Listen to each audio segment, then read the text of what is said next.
What's up everyone, this is CyberKnight 8610, and today we're going to have a deck profile over Crystal Beasts. Crystal Beasts are one of my favorite archetypes out there, of course. This build is more of a build that uses like Xyz monsters. Basically, you're using Crystal Beast's ability to swarm the field to Xyz Summon, and yeah, it actually works really well. Xyz monsters have really helped Crystal Beasts. And this build doesn't use Rainbow Dragon, of course, either. I like Rainbow Dragon, but Rainbow Dragon there aren't really any Rainbow Dragon builds that are competitive. And this is more of a competitive build, so maybe in the future we'll do something with Rainbow Dragon, because I really do like that card, but this is not the build with Rainbow Dragon. So yeah, here we go. First off, we have 3 Crystal Beast, Sapphire, Pegasus. The main Crystal Beast card, one of the best Crystal Beast cards out there, if not the best. And yeah, it helps you search for the Crystal Beast monsters, has a great attack with 1,800 attacks, so yeah, just a really awesome card. Alright, we also have 3 Crystal Beast Topaz Tiger. Has a good attack stat, you know, whenever you use its effect and everything to it. It just gives you another Crystal Beast as well with its effect. So yeah, that will also come in handy. So yeah, you want to have as many Crystal Beasts in the spell and trap card zone to use Rainbow Ruins and stuff too. So it really does come in handy. And being another level 4, which helps with our Xyz summoning. We also have 3 Crystal Beast Ruby Carbuncle. Another one of the better Crystal Beast cards out there. When it's special summoned, all the Crystal Beasts in the spell or trap card zone get special summoned as well, which makes this deck really work. I mean, you can use that, you special summon a bunch of them that are in spell and trap card zone, then you can just start Xyz summoning all those monsters. So that's what's great about, you know, Topaz, Pegasus, and Mammoth all being level 4 monsters. You can go for a lot of different rank 4 Xyz monsters. So yeah, speaking of Mammoth, we have 3 Crystal Beast Amber Mammoth. Great card. It's not as good, I guess, as the others, you know, like as Topaz and stuff, but I like having it just because it does give you another option out there. It helps you get Crystal Beast faster to the spell and trap card zone, and so yeah, I like running 3 of these as well. Alright, we also have 2 Summoner Monks. You run a lot of spells in this deck. Summoner Monk helps out with a little bit of swarming too, almost an instant rank 4 Xyz monster, so yeah, great card. We're also trying out 2 Thunder King Ryos. This card is an anti-meta card that helps against a lot of different decks that a Crystal Beast could be going against. It's also just an all-around great card. So yeah, it just helps out a lot with a lot of the current meta, and helps Crystal Beasts have a chance against it. Now for the spell cards. We have 2 Crystal Promise, basically a Monster Reborn for Crystal Beasts, except, you know, it brings it back from the spell and trap card zone.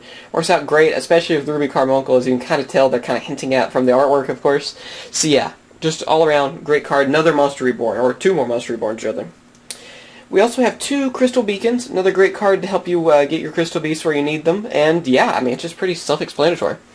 So yeah, now we have 3 Crystal Beacon, another great card out there, kind of, you know, self-explanatory, helps you get a Crystal Beast monster to the spell and trap card zone really easily. So yeah, pretty self-explanatory though with that card. We also have, of course, we have 3 of the field spell, which is Ancient City Rainbow Ruins. Great card, especially when you have a lot of Crystal Beasts in the spell and trap card zone. This thing just becomes better and better, especially when you get about 4 of them. That way you can also get an extra draw per turn, which is really nice. Just having 2 of them can also help you defend yourself too. So, I mean, that card is just probably one of the best field spells out there. I really do enjoy using it, and it's great. You know, I think 3 is a really great number for it, because you just about always want this field spell out there. You know, it's almost as important as Dragon Ravine, as Dragonides, or, you know, a lot of other field spells out there to certain archetypes. Rainbow Ruins really helps out Crystal Beasts, and it's really awesome for that. Let's see, we have 2 Mystical Space Typhoons. It's great to have some destruction out there, you know, some spell and trap card destruction. So yeah, you gotta have those, they're staples. Heavy Storm, I've heard a lot of people say you shouldn't run this Crystal Beast. I disagree. There are certain times whenever this is great to use, especially like first turn your opponent sets a lot of cards, you know, and there are people out there that still do that for some reason. Getting a first turn Heavy Storm can really help out. And also, if things aren't going your way, you can still activate this, so it doesn't really matter about the negative effect of destroying your side.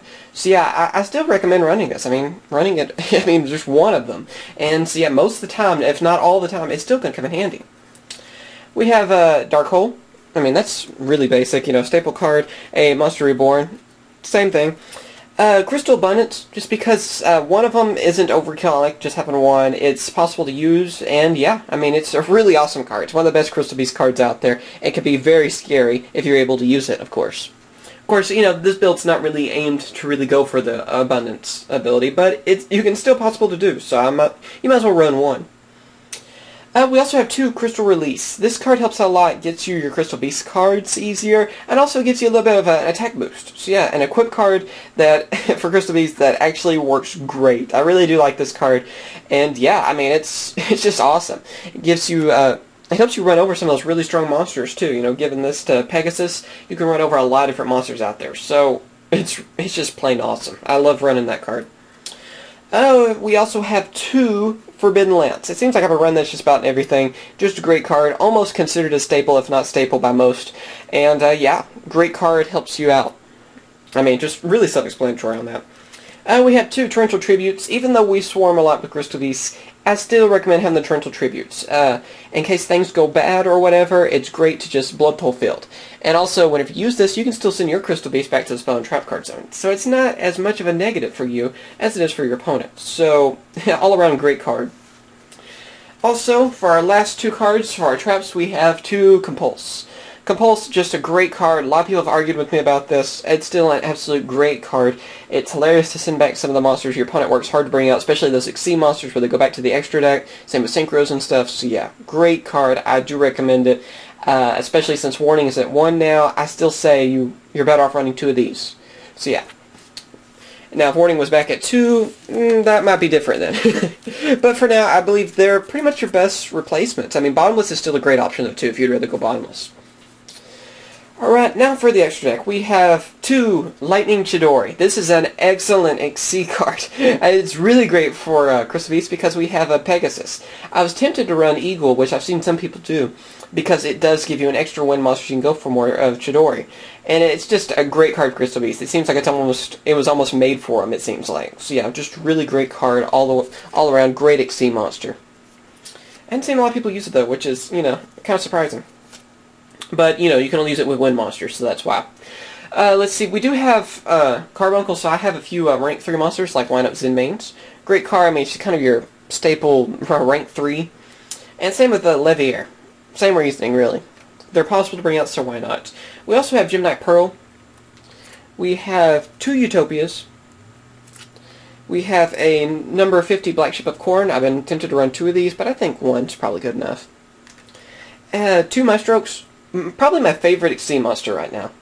This card helps out so much, and it's a cheap card, so I love that. I love how it's easy for anybody to get. Budget players, everyone can get this card, and it's really good. One of the best Xyz monsters we have. So yeah, love using that card. Also, since we can bring out so many rank 4s, I have like pretty much 1 of each rank 4 out there. So we have like Abyss Dweller, Gaga Cowboy. I'm tempted to maybe run 2 of those. I don't know. Like, the extra deck's probably the hardest thing to do on Crystal Beast because there's so many options out there. So I'm still kind of fine-tuning the extra deck. We also have Photon Butterfly Assassin. Yes, I'm calling it by its Japanese name. I love this card, though. I want to get the ultimate one when I get a chance. Love, you know, like with Maestro, it's a rare card, great card. You know, it's easy for budget players to get, and that's what this deck pretty much is all budget. So yeah, really easy to bring out and everything too. Great card. Really underrated. I think it's now starting to get the recognition it deserves. Still Swarm Roach, because why not? I mean, we can bring out the rank 4, so I'm trying it out. I mean, we haven't seen a lot of people run this card anymore, and I still like it. I like the art especially, I know. But I like this card. It's awesome. And last but not least, we have number 16, Shockmaster. I have been tempted to run a Violent Sigma as well, just because you can swarm the field and go for these rank 4 monsters that require 3 monsters instead of 2. Or I've been thinking of maybe like a number 32, but it seems like Shockmaster is pretty much the best pick at the moment. And like I said, I'm still kind of working on what I want to do with the extra deck on that. So yeah, that is the Crystal Beast deck profile. It's a lot of fun to use. It's pretty much budget. I mean, there's a few staples, maybe like Forbidden Lance, that are a little bit pricier. But other than that, this should be fairly easy for most people to build. It's a lot of fun. I really do recommend it. Especially if you love GX, you love Crystal Beast. This is still a way where you can use one of your favorite archetypes and still be pretty competitive. You know, it's not going to be probably something that win at the next YCS, of course, but it's still pretty competitive and a lot of fun to use, and that's what really counts. So yeah, I hope you guys enjoyed this. Thanks for watching. If you have any questions or whatever, any ideas to make this better, of course, tell me in the comments. Love constructive criticism on different stuff. And if there's another deck profile you want to see in the future, tell me in the comments as well. Give me some ideas. I am planning Noble Knights. I think I have everything I need now, you know, on them. I just need to finish that. And a few other deck lists I'm working on too. So yeah. Of course, Attack on Galaxy coming out as well. I might end up making a Phantom Beast planes. It depends on if I get them, actually, at the sneak preview and stuff, and, of course, when I buy a box of them. So yeah, tell me what you guys think about that, of course, and yeah, remember to comment, rate, and subscribe. Later, guys.